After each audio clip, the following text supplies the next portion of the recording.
This house was built with my money. You should get out. What? But that house is. I stammered. Look, you're just part-time. You couldn't survive without me if we divorced, my husband declared proudly, handing me the divorce papers. I'm 32 years old, and I currently work part-time at a local pharmacy. I met my husband, Lon, at work, and we got married 5 years ago. At his request, I quit my job when we married and became a stay-at-home wife. Although I always wanted to continue working after marriage, I finally convinced Lon to let me work part-time recently. For the record, we don't have kids yet. I'd love to have a pet since I adore dogs, but Lon hates animals, so I've given up on that idea. Lon, who never really liked me working, started criticizing the household for the first time. Hey, have you been cleaning properly? The house seems dirtier, and there's a pile of laundry. I've been cleaning and doing laundry like always. Really? Even today's dinner felt like you cut corners. That's not true. I got caught up at work today and came home late. Cutting me off, Lon continued proudly, What work? You're just part-time. I'm the one actually working. Take care of the house properly. Even part-time work is still proper work. I'm the one earning the money that lets us live, so don't talk back. See? I'm right. You have nothing to say. Lon has always had a high sense of pride and probably dislikes the fact that I'm working part-time. He started looking down on me because of it, constantly bragging about how we can only live this way because of his income. Even if he's the man I chose to marry, being belittled for working part-time every time is really frustrating. Recently, Lon managed to take a day off after a long time, so we decided to visit his parents' house. Despite his annoying recent behavior, I was excited about the outing. Little did I know it would turn into the worst homecoming ever. When we arrived at his parents' home, they warmly welcomed us. That night, after finishing dinner cleanup with my father-in-law, I went to the living room and found my father-in-law fresh from the shower. My husband had apparently gone to shower as well. The atmosphere with my father-in-law, who had been cheerful until now, felt heavier than before. Callie, I heard from Lon that you've started working part-time. Yes, I replied, sensing a bad feeling. Is there a problem? Is Lon not earning enough? No, it's not like that at all. I just like working. Is that so, Ron? You can't even manage the household and you still want to work part-time. You're just burdening our son. Exactly, he continued. If you have time for part-time work, focus more on home responsibilities. Look, your part-time job won't miss you if you leave, but your duties at home will. Lon works hard, and you don't feel ashamed of doing this? My mother-in-law has been a stay-at-home mom since they got married, so my parents-in-law, and even Lon, think that's how it should be. They probably don't approve of me working after marriage. Yes, sorry, I muttered, feeling crushed. I couldn't believe Lon spoke about me like that to his parents. I enjoy my job and the people at work are all great. I wish they wouldn't treat my part-time work as disposable. I've been doing my part at home the same as always. In fact, I'm even more careful now that I'm working part-time to ensure I'm not causing any trouble. I also know Lon works hard, which is why I've been doing my best too. A few days later, feeling down, I missed my parents and decided to give them a call. I wish they lived closer so I could see them whenever I wanted. Hello, Callie, what's up? My father's familiar gentle voice almost made me cry, but something felt off because Mom usually answered the phone. Dad, it's been a while. No special reason for calling. I just wanted to hear your voice. Are both of you doing well? I'm doing fine, but your mom's knee has worsened a bit. She's otherwise in good health, but needs to rest for a while. Is Mom okay? My mom had injured her knee years ago, but she was fully healed, wasn't she? It's not serious. She stumbled on the stairs recently and hurt her old injury a bit. The doctor said she'd be fine with some rest. All right, tell Mom to take it easy until she feels better, and Dad, don't overexert yourself. I'll visit when I can. Got it, thanks. You must be busy, see, but don't push yourself too hard. I was glad to hear my dad's voice, but now I was worried about my mom. Well, she's not ill, just needs to rest, as my dad said. They're both getting older now. I thought of my mom bustling around the house when I lived there and felt a twinge of sadness. Come to think of it, she tripped on the stairs. I suddenly thought about the layout of my childhood home.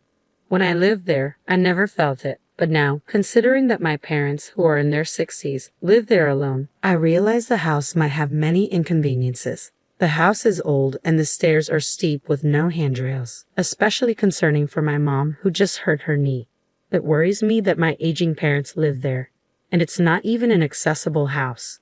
The thought of facing another ordeal makes me shudder. We both have jobs, so we can't be too demanding, but I've always wished we could live closer to my parents. Considering their age and the condition of their home, it might be time to think about other options. I decided to use this opportunity to build a new house for them.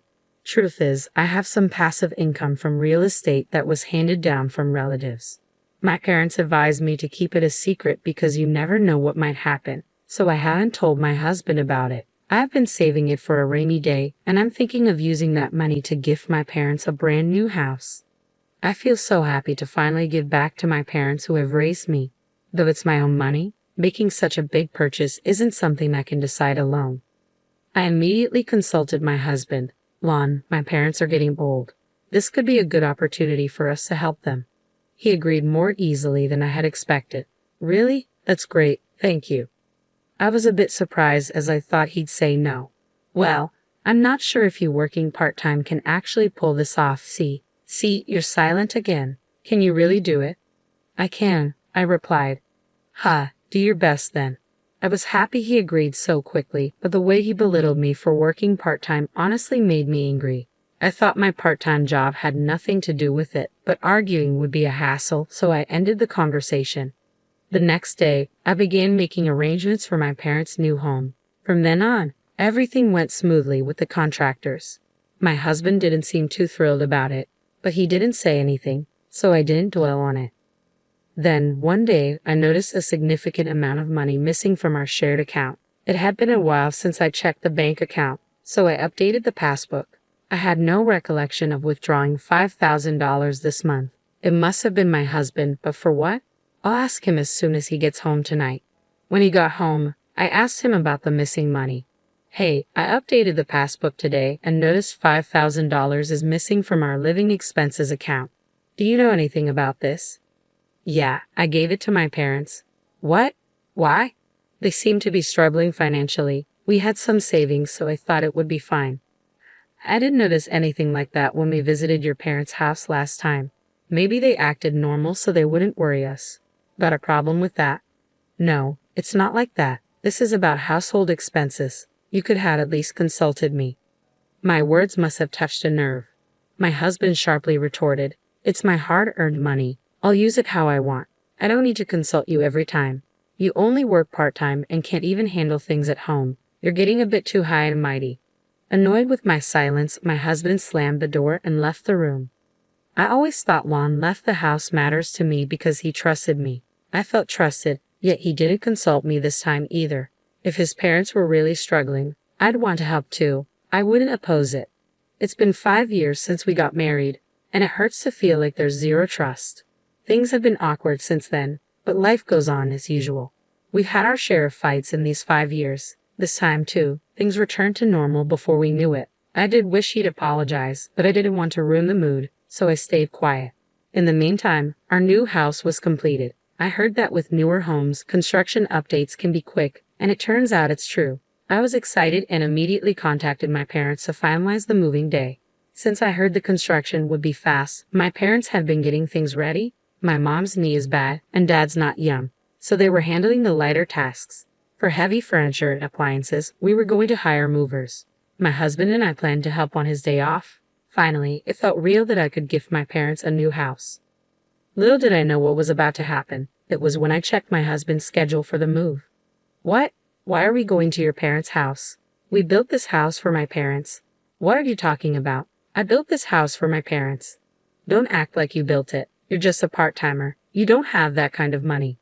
This house was built with my salary. He was serious. I'm sure I told him that I was building the house for my parents. Could it be that he agreed so easily because he thought it was for his parents? He doesn't know that I have passive income. At this rate, he won't believe that I built the house with my savings. I decided to tell him about my passive income. When I explained, he looked surprised for a moment, but then said, No way that's true. You probably just wanted a new house and made up that lie. He wouldn't believe me no matter what. He claimed that since the house was built with his salary, his parents had a right to live there. The conversation was over before it even began. Feeling like I had no choice, I thought I'd talk about it once more tomorrow. But the next day, my husband suddenly stormed in. This house was built with my money. You should get out. What? But that house is. I built that house with my savings specifically for my parents. Being told to move out all of a sudden really put me in a bind. Well, you're just working part-time, so you wouldn't make it without me if we got divorced. Divorce? Out of nowhere. I couldn't grasp what my husband was saying. Smirking, he handed me a pre-filled divorce application and left for work with a smug look on his face. My husband has been belittling me for so long, he probably never thought I'd actually go through with filing the divorce papers. He might think he's intimidating me, but I can make it without his income. Fed up, I filled out the divorce form and submitted it. I packed my bags and left the house, heading straight for my parents' home. They were surprised to see me, but once they heard the story, they welcomed me warmly. I moved back in with my parents and everything was set up sooner than expected. We started living together in the new house. I was a bit concerned that I hadn't heard anything from my husband, but since I had already filed for divorce, I decided not to worry about it. A little while after I moved in, an unknown moving company showed up.